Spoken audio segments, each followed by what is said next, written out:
ஒரு நாள் சவுகார் ஜானகி நடித்து கொண்டிருந்த படப்பிடிப்பிற்கு சென்றிருந்தார் KS கோபாலகிருஷ்ணன். அப்போது அவரை சந்தித்த சவுகார் ஜானகி, இன்று இரவு என்னுடைய வீட்டில் பெரிய விருந்துக்கு ஏற்பாடு பண்ணியிருக்கிறேன், நீங்கள் கண்டிப்பாக வரணும் அப்படின்னு சொல்லியிருக்கிறாங்க. அதன்படி அன்று இரவு சவுகார் ஜானகியின் வீட்டிற்கு விருந்துக்கு போயிருக்கிறாரு KS கோபாலகிருஷ்ணன். அங்கே அவரை தவிர வேறு யாருமே வரவில்லை.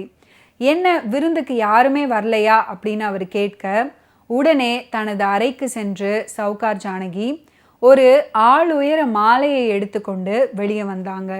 யாரையாவது அழைத்தால் தானே வருவார்கள், நான் உங்களை தவிர வேறு யாரையும் அழைக்கவில்லை அப்படின்னு கூறி அந்த மாலையை அவருக்கு அணிவித்தார். அதுக்கப்புறம் அவரது காலில் விழுந்த சவுகார் ஜானகி, சிவாஜி மாதிரியான மிகப்பெரிய நடிகர் நடிக்கிற படத்தில் என்னை நடிக்க வைப்பதற்கு தயாரிப்பாளரிடம் சண்டை போட்டீர்களே, அதற்காகத்தான் இந்த விருந்து அப்படின்னு சவுகார் ஜானகி சொல்லியிருக்கிறாங்க. உங்களுக்கு எப்படி தெரியும் அப்படின்னு அவர் கேட்க, இன்று நெப்டியூன் ஸ்டூடியோவில் எனக்கு படப்பிடிப்பு இருந்தது. அங்கே தயாரிப்பாளர் கிருஷ்ணசாமி என்னை நடிக்க வைப்பதற்காக நீங்கள் பரிந்துரைத்த செய்தியை சிவாஜி அவர்கள்கிட்ட கூறிக்கொண்டிருந்தார்.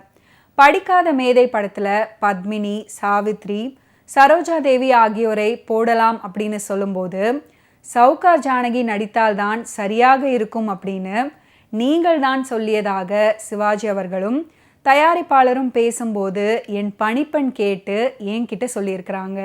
அதை கேட்டவுடன் உங்களுக்கு விருந்து கொடுக்க வேண்டும் அப்படின்னு நினைத்தேன். அதற்காகத்தான் இந்த மாலை அப்படின்னு கூறி ஆள் உயர மாலையை அவருக்கு அணிவித்து காலில் விழுந்து வணங்கி இருக்கிறாங்க சவுகார் ஜானகி. இதனை கேட்டதும் மனம் நெகிழ்ந்து போனாராம் KS கோபாலகிருஷ்ணன்.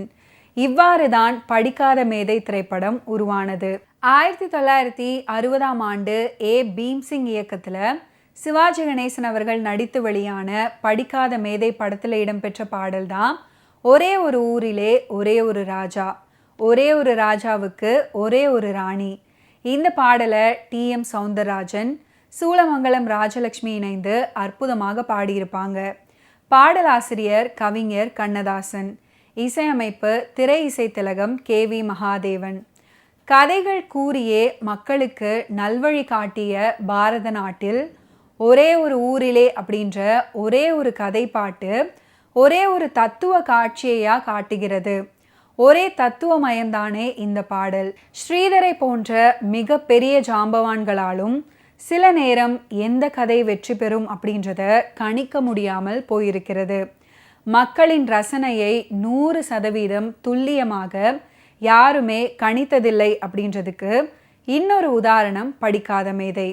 ஜூன் 25, 1960ஆம் நாள் வெளியான படிக்காத மேதை திரைப்படம் கிட்டத்தட்ட வெளியாகி 60 ஆண்டுகளுக்கு மேல் ஆகிறது. இந்தியன் எக்ஸ்பிரஸ் படத்தை விமர்சனம் செய்தது குறிப்பாக சிவாஜி கணேசன் அவர்களுடைய நடிப்பை பாராட்டியது. கல்கியின் காந்தன், கோபாலகிருஷ்ணனின் உரையாடல்களையும் சிவாஜி கணேசன் அவர்கள் உட்பட பல்வேறு நடிகர்களின் நடிப்பையும் பாராட்டினார். எல்லோரும் நன்றாக நடிச்சிருந்தாலும் விமர்சகர் திரையரங்கை விட்டு வெளியேறிய பிறகும் அவர்களின் கண்களில் நிலைத்திருப்பது சிவாஜி அவர்களுடைய நடிப்பு அப்படின்னு ஆனந்த விகடன் கூறியது. எழுத்தை வெற்றியாக மாற்றும் கலையை கோபாலகிருஷ்ணன் கற்றுக்கொண்டதாக CV ஸ்ரீதர் பாராட்டினார். இந்த திரைப்படம் 100 நாட்களுக்கு மேல் திரையரங்குகளில் ஓடி வணிக ரீதியாக வெற்றி பெற்றது. படிக்காத மேதை திரைப்படத்தில் இடம்பெற்ற ஒரு அற்புதமான பாடல், படித்ததினால் அறிவு பெற்றோர் 1000 உண்டு, பாடம் படிக்காத மேதைகளும் பாரினில் உண்டு. பாடியவர் MS ராஜேஸ்வரி, பாடலாசிரியர் கவிஞர் கண்ணதாசன், இசையமைப்பு திரை இசை திலகம் KV மகாதேவன். படித்ததனால் அறிவு பெற்றோர் 1000 உண்டு, பாடம் படிக்காத மேதைகளும் பாரினில் உண்டு அப்படின்னு கண்ணதாசன் எழுதி சென்றது தோற்றத்திற்கு முட்டாளாக தெரியும் ரங்கனை ஆசுவாசப்படுத்த அவனுடைய அன்பு மனைவி பாடுவதாக அமைந்தது. ஆனால் பாடம் படிப்பதற்கெல்லாம் வாய்ப்பு இல்லாமல் பொது சேவை ஒன்றையே கற்ற அன்றைய முதல்வர் காமராஜரை குறிப்பதாகவும் மக்கள் கொண்டது. திரைப்பாடலுக்கு திரையை கடந்த பரிமாணம் ஏற்பட்டிருந்தது தெரிந்தது. படிக்காத மேதை திரைப்படம் ஆஷா பூர்ணா தேவியின் புதினத்தை அடிப்படையாக கொண்டு எடுக்கப்பட்ட 1953ஆம் ஆண்டு வங்கமொழி திரைப்படமான ஜோக் பியோக் அப்படின்ற படத்தின் மறு ஆக்கமாகும். இந்த திரைப்படம் 1960 ஜூன் 25 அன்று வெளியாகி வணிக ரீதியாக வெற்றி பெற்றது. ட்ரெண்ட் செட்டராக அமைந்த இந்த படம் 100 நாட்கள் ஓடியது. தெலுங்குல இந்த திரைப்படம் ஆத்ம பந்து அப்படின்ற பெயரில் ரீமேக் செய்யப்பட்டது.